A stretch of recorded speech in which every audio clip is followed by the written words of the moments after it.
বাড়ি থেকে ফিরছি তো ফেরার সময় মা যেমনটা করে অনেক কিছু জিনিস সাথে ফল দিয়ে দিয়েছে। বাড়ি এসে দেখুন কাণ্ড, হনুমানের টব উল্টে, গাঁদা গাছ ভেঙে, গোলাপ গাছের সমস্ত কুড়ি খেয়ে মানে এত পরিমাণ রাগ হচ্ছে যে কি বলবো। এক একটা গোলাপ গাছে, এই গোলাপ গাছটায় মিনিমাম 50টা কুড়ি ছিল, সাথে ফুটেও ছিল গোলাপি গোলাপ। বলুন তো, কষ্টের কোনোই দাম রাখছে না। অবলা জীব বলে ছেড়ে দিচ্ছি বারবার, আর এরা পার পেয়ে যাচ্ছে। কিছু তো একটা ব্যবস্থা করতেই হবে। নতুন গোলাপটার তাও ডালগুলো সব পাতা খেয়ে চলে গেছে, কুড়িগুলোও ভেঙে দিয়েছে।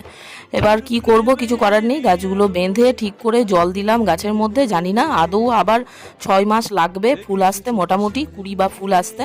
তো এটাই মেনে নিয়ে চলতে হচ্ছে। কি করব, জামা কাপড় কাচার ছিল মেলে দিয়েছি, মা দিয়েছে মাছ, সেগুলো আরেকবার ভেজে নেবো সিজানো, সাথে হচ্ছে মাছের টক, আর মাছের ঝোলটা বানাবো ফুলকপি আলু দিয়ে। তো ফুলকপি আলু দুটোই ভাজবো, তার আগে মাছটা ভেজে নিয়ে এই যে দিয়ে দিয়েছি, আর সিজানোটা গরম করে নিয়েছি, মাছের টক দিয়ে আজকের লাঞ্চটা হয়ে যাবে, দারুণ হয়ে